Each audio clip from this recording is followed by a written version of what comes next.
Une vieille dame se hâte à petits pas vers l'église. Elle est venue d'Italie pour le baptême de son premier arrière-petit-fils. Elle ne voudrait pas arriver en retard. Ah, grand-maman, nous vous attendions. Vous allez pouvoir nous aider. Nous ne sommes pas très à l'aise pour cette célébration du baptême de notre fils. Vous savez, je ne suis allée que 3 fois à la messe de toute ma vie. En effet, ça ne fait pas beaucoup, ma chérie. Mais tu verras, tout va bien se passer. Je m'appelle Carlo. Je suis née le 3 mai 1991. Bien que mes parents ne soient pas très pratiquants, j'ai été baptisée à 15 jours seulement. Toute ma famille était venue d'Italie pour l'occasion et maman avait préparé un beau gâteau en forme d'agneau. Quand j'ai eu 4 mois, nous avons quitté l'Angleterre pour retrouver les couleurs et le soleil de l'Italie. Nous nous sommes alors installés définitivement à Milan. Mes parents, qui avaient repris chacun les entreprises familiales, avaient beaucoup de travail. Aussi me convirent-ils à Beata, une jeune fille polonaise. Elle me promenait dans ma poussette, me préparait de bons repas, me faisait rire aux éclats. Mais surtout, Beata fut la première à me parler de Dieu. Dès que j'y suis prononcé papa, maman et gâteau, elle m'apprit à dire Jésus et Marie. Il me parla du ciel. Beata me racontait 1000 histoires de l'Évangile et de la vie des saints. Et même si j'étais haut comme 3 pommes, je n'en perdais pas une miette. Lors de nos promenades, elle m'emmenait dans des églises. Nous nous arrêtions devant les statues et surtout, nous demeurions en prière devant le tabernacle où Jésus est vraiment présent. Quand j'ai eu 4 ans, mon grand-père Nono est mort.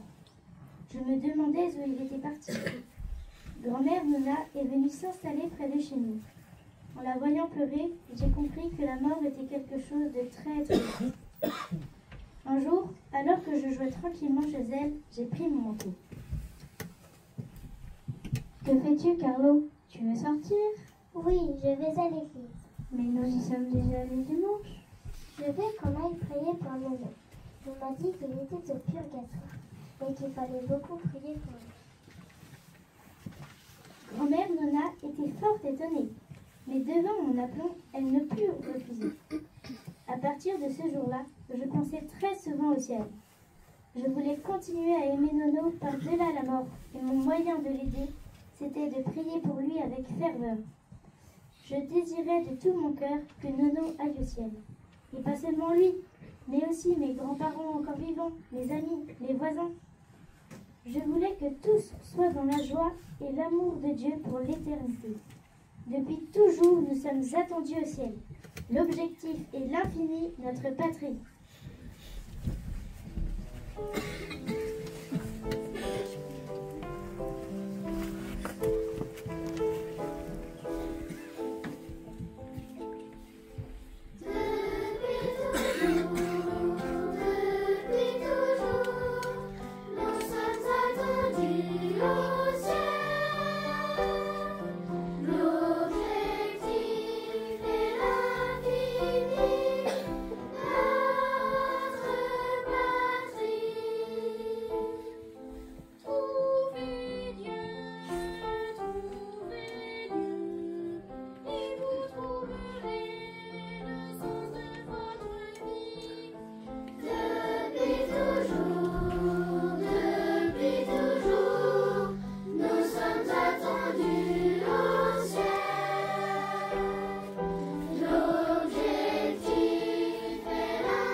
Maintenant que j'avais 6 ans, j'allais à l'école près de la maison. Sur le chemin de l'école, je ne pouvais pas m'empêcher de saluer toutes les personnes que je rencontrais, et particulièrement les gardiens d'immeuble. Au début, ils étaient un peu méfiants. Mais quand je leur demandais leur prénom avec mes cheveux ébouriffés, mes yeux pétillants et mon grand sourire, ils ne pouvaient pas résister. Alors, le lendemain, je m'exclamais « Buongiorno » avec leur prénom. Puis, le surlendemain, « Buongiorno Alain, comment va votre mal de dos aujourd'hui ?» Ces gardiens d'immeuble, souvent pauvres et étrangers, étaient surpris qu'un jeune garçon privilégié s'intéresse à eux. Mais moi, je ne faisais pas de différence. J'essayais d'apporter la paix et la joie à tous ceux que je rencontrais. Jeunes ou vieux, pauvres ou riches, italiens ou étrangers. Petit à petit, je créais de vrais liens d'amitié avec tous ces gardiens. Plus je grandissais, plus j'avais envie de connaître et aimer le Christ. Je posais sans cesse des questions à mes parents. Pourquoi Jésus est-il dans un morceau de pain? Pourquoi faisait-il des miracles? Comment cela se passe-t-il au ciel? Qui est Saint-Esprit? Pourquoi Adam et Ève ont-ils mangé cette pomme? Qu'est-ce que se confesser? Tu me poses des questions trop difficiles, répondait maman prise de court. Alors, elle se décida de se former et d'étudier la théologie pour pouvoir répondre à mes questions. Avec moi, mes parents se mirent à chercher et à s'interroger. Ma soif était contagieuse. Sans le savoir, je devins un petit missionnaire dans ma propre famille. On demanda à maman de devenir catéchiste. Elle devrait remplacer une religieuse malade qui préparait les enfants à la première communion. J'accepte, à condition que mon fils Carlo suive cette classe de catéchisme avec moi. Je sais bien qu'il a 1 an de moins que les autres enfants, mais il ne cesse de réclamer de communion. C'est ainsi que je me joignis aux autres enfants pour la préparation. Je demandais de plus en plus souvent de pouvoir communier. Le prêtre, qui était très réticent, demanda à me rencontrer pour me poser des questions. À la fin de l'entretien, il avait l'air très ému. Madame, la demande de votre garçon n'est pas un caprice. Carlo a bien compris et croit profondément en la présence réelle de Jésus dans la petite hostie blanche. Il souhaite cette rencontre de tout son cœur. Il est prêt. Quelle joie! Je vais enfin pouvoir faire ma première communion. Le jour tant attendu arriva. J'avais tout juste 7 ans. Nous étions attendus dans l'église d'un couvent perché au sommet rocheux d'une colline proche de Milan. Des sœurs ermites vivaient dans ce monastère, à l'écart du monde, portées par la prière de religieuses qui chantaient dans des effluves d'encens. Toute ma famille m'entourait.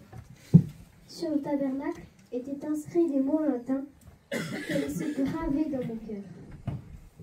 Omnia Christus est nobis, c'est-à-dire, pour nous, le Christ, c'est tout. Vêtu de mon robe blanche, une grande croix de bois autour du cou, je m'avançais seule dans la nuit pour recevoir ce qui deviendrait le cœur de ma vie. Après ma première communion, de retour à ma place, je m'agenouillais et priais. Jésus, installe-toi. Fais comme si tu étais à la maison. Et à partir de cette heure-là, Jésus s'installa dans mon cœur pour toujours. Ce fut le grand tournant de ma vie. Je ressentais un élan d'amour irrésistible pour Jésus dans l'Eucharistie. J'étonnais alors toute ma famille lorsque je déclarais: À partir d'aujourd'hui, je vais aller à la messe tous les jours de ma vie. L'Eucharistie est mon autoroute pour aller au ciel.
autour de l'Eucharistie.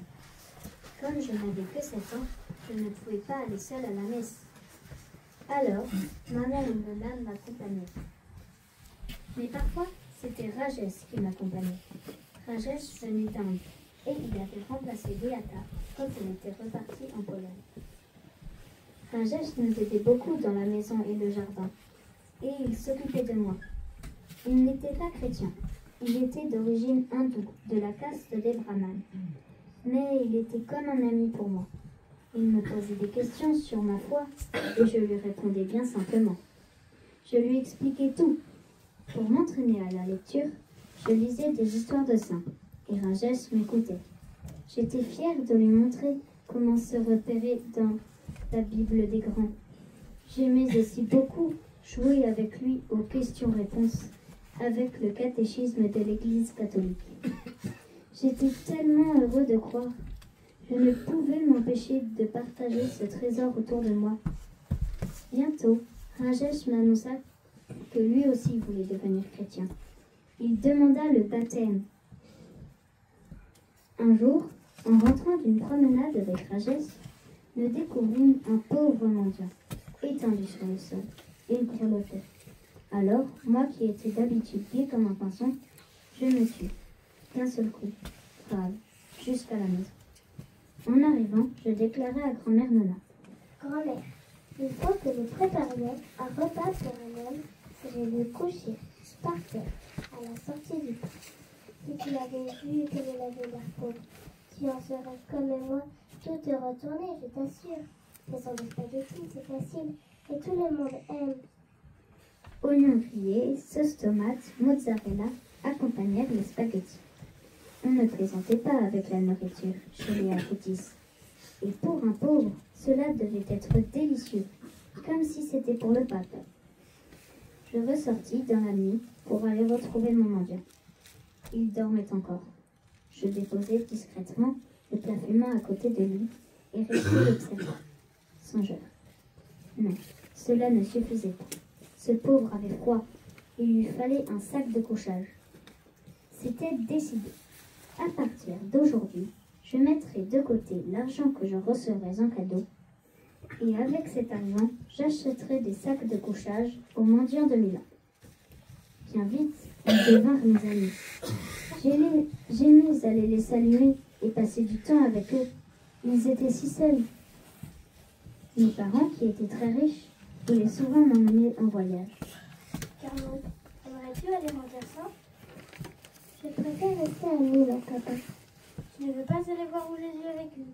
Quand je pense que Jésus sera présent, maintenant, ici dans notre église, pourquoi aller voir où il était il y a 2000 ans?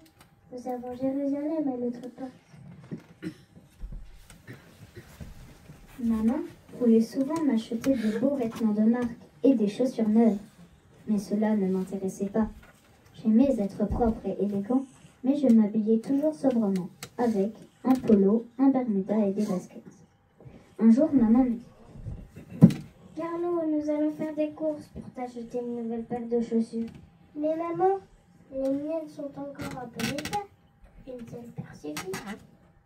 Je sentais que mon détachement des biens matériels agaçait parfois mes parents.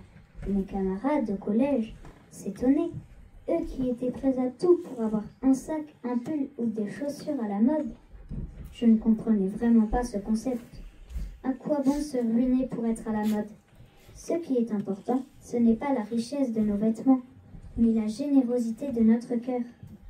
Nous sommes tous uniques et nous sommes appelés à déployer notre personnalité, à développer nos propres talents. Nous devons chercher à être nous-mêmes. Tous les hommes naissent comme des originaux, mais beaucoup meurent comme des photocopies.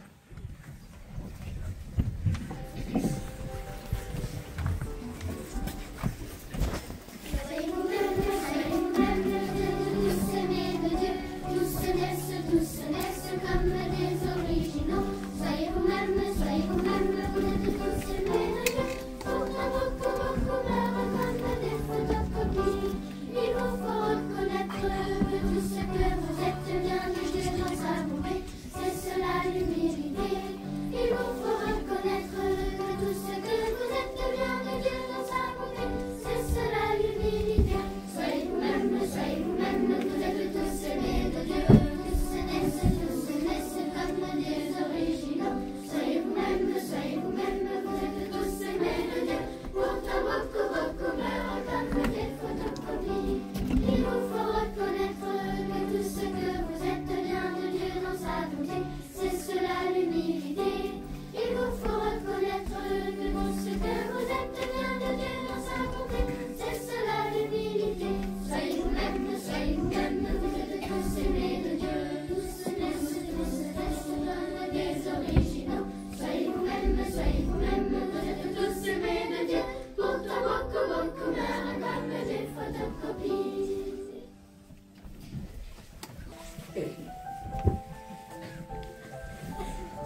François, j'étais un grand ami de la nature.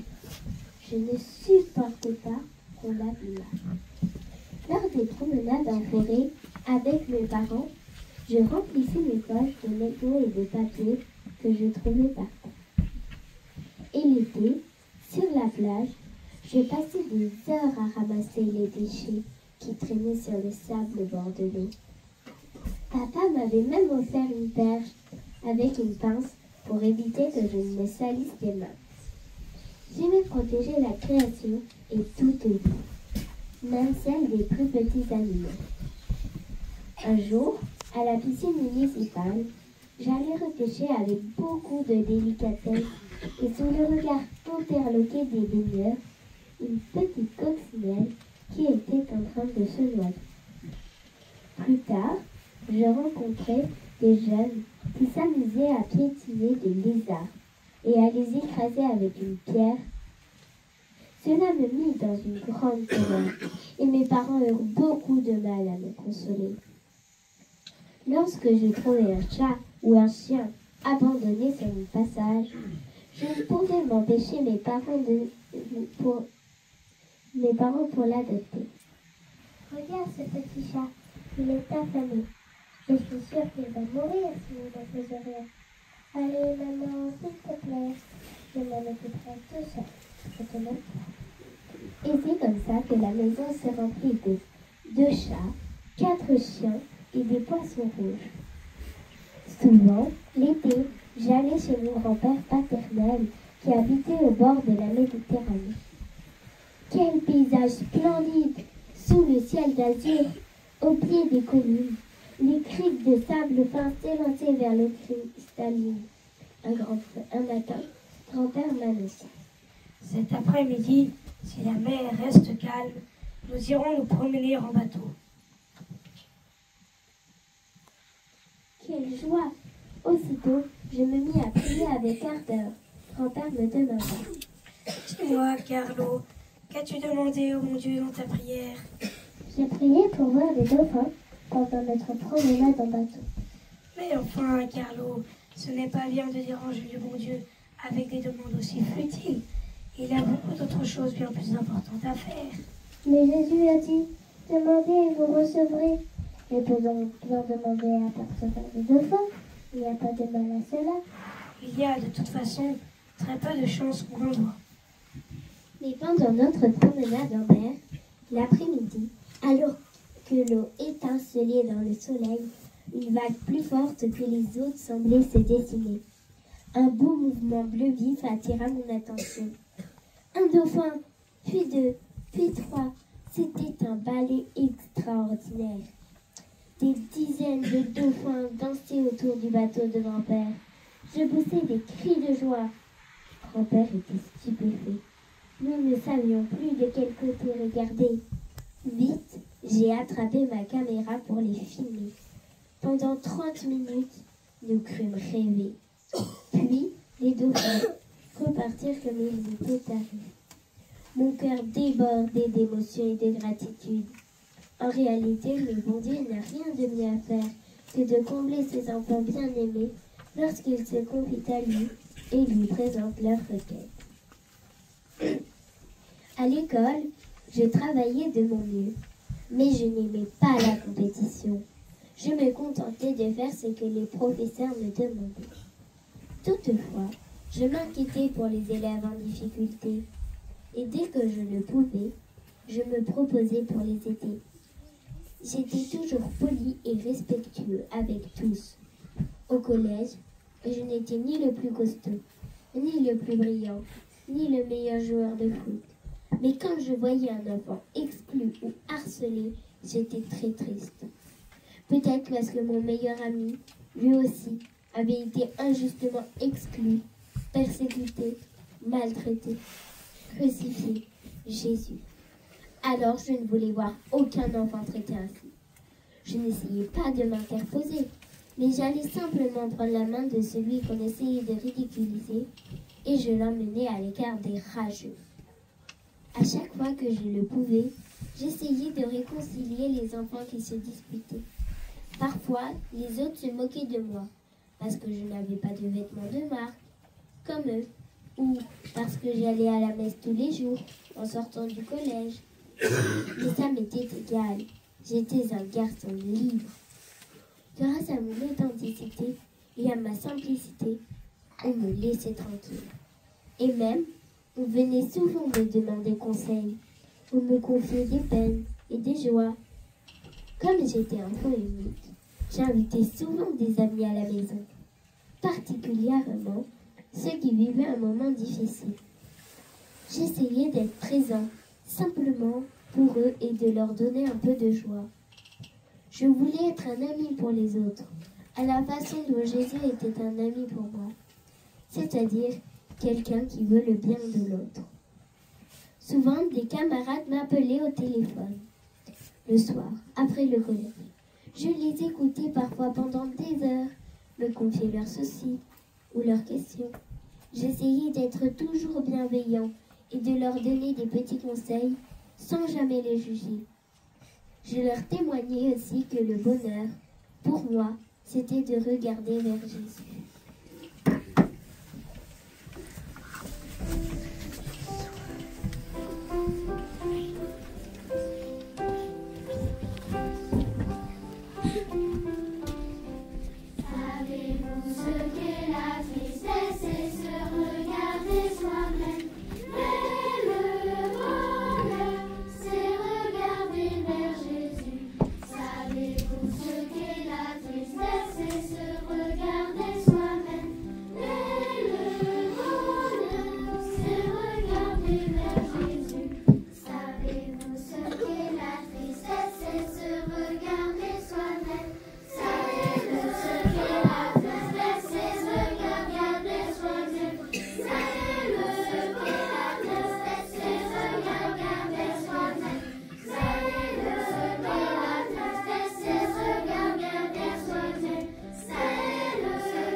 Depuis ma première communion, j'avais pris l'habitude de me confesser chaque semaine, là où je me trouvais, dans ma paroisse, en vacances à Assise ou à Notre-Dame de Pompéi.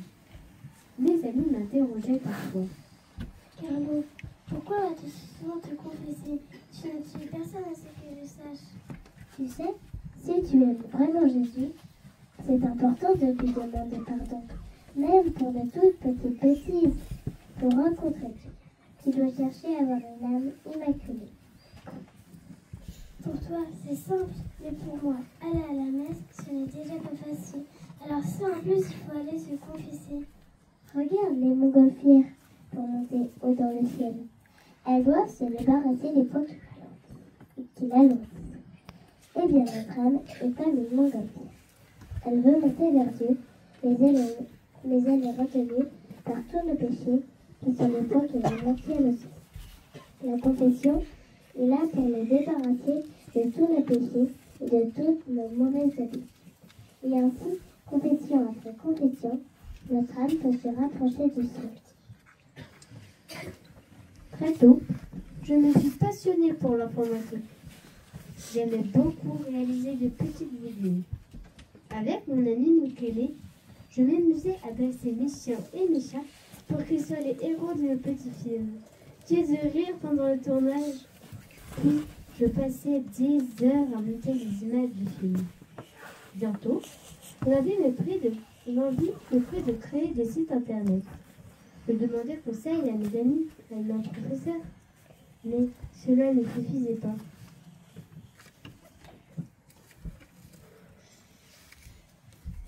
Maman, pourrais-tu m'acheter ce livre, s'il te plaît?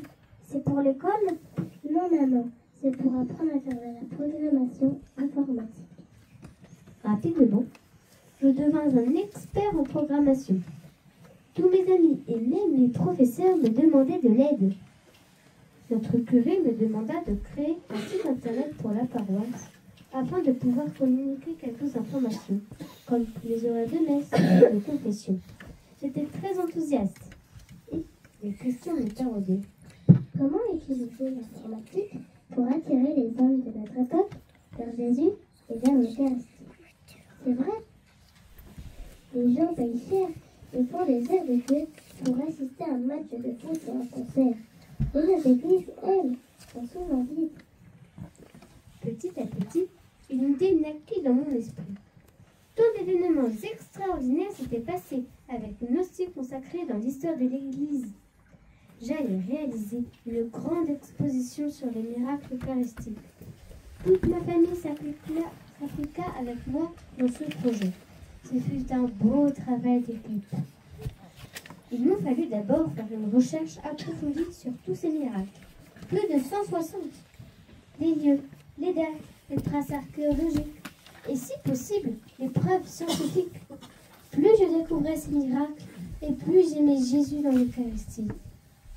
Au bout de 2 ans de travail intense, enfin, l'exposition fut prête. Son inauguration était prévue à Assise le 4 octobre 2006 en la fête de Saint-François. Soudain, quelques jours avant, un violent mal de tête m'envahit.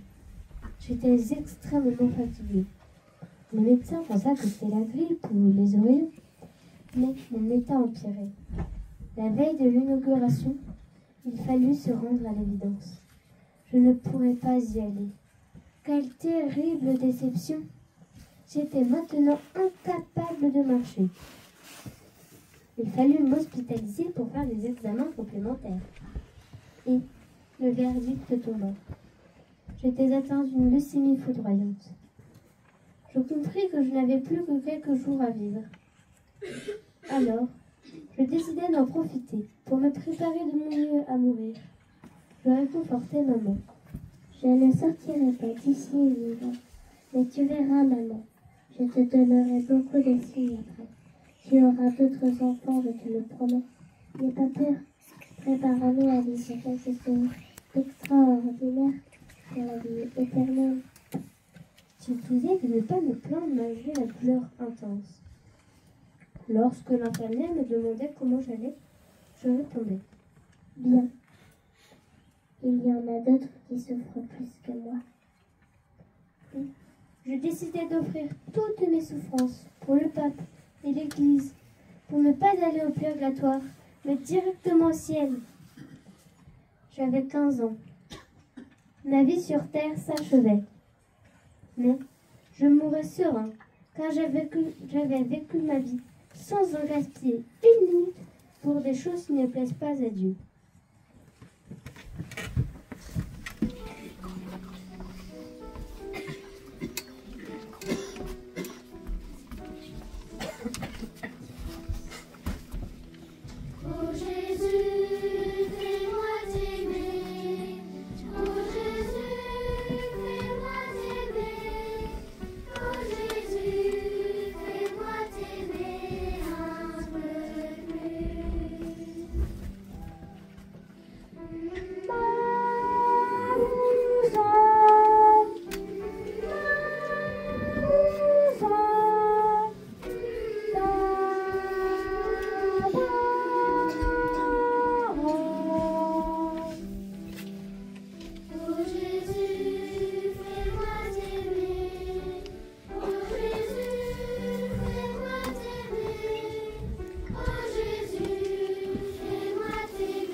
Encore au 3e millénaire, c'est possible d'être saint. Vous aussi, vous êtes attendus au ciel. À travers l'histoire de ma vie, vous avez découvert quelques-uns de mes secrets pour devenir saint. L'Eucharistie quotidienne, la confession, la charité active. Je voudrais vous en confier un dernier. N'oubliez pas de prier la Vierge Marie. Le rosaire est la plus courte échelle pour monter au ciel. Adieu, chers amis, rendez-vous au paradis.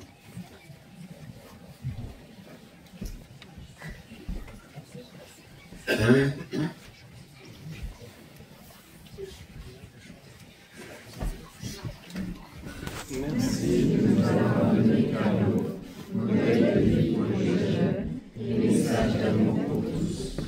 Il a fait aimer ton Fils Jésus en faisant de l'Eucharistie son autre de la société. Tu lui as donné Marie comme mère très aimée, et tu en as fait par le rosaire un chantre de ta tendresse. Agresse ta prière pour nous, regarde sur tous les pauvres, et tu as aimé et secouru. Accorde-moi aussi par son intercession la grâce dont j'ai besoin, et rends notre joie entière en plaçant Carlo parmi les saints et l'Église universelle, pour que son sourire resplendisse encore pour nous, à la gloire de ton nom. Amen. Bien à côté. Priez pour nous.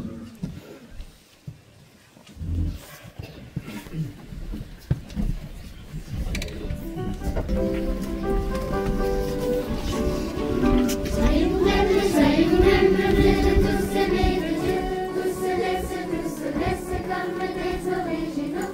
Soyez vous-même, vous êtes tous aimés de Dieu, beaucoup même comme des photocopies. Il vous faut reconnaître que tout ce que vous êtes vient de Dieu dans sa bonté, c'est cela l'humilité. Il vous faut reconnaître que tout ce que vous êtes vient de Dieu dans sa bonté, c'est cela l'humilité. Soyez vous-même, vous êtes tous aimés de Dieu, tous se naissent comme des originaux. Soyez vous-même, vous êtes tous aimés de Dieu, pourtant beaucoup meurent comme des photocopies. Il vous faut reconnaître que tout ce que vous êtes vient de Dieu dans sa bonté, c'est cela l'humilité.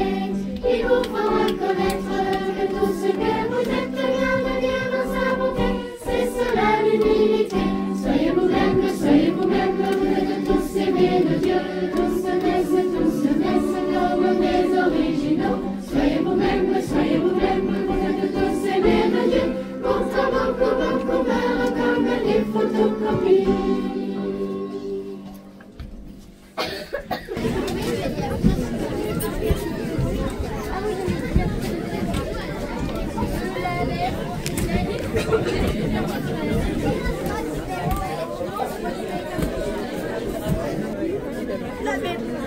En fait, je crois que j'étais...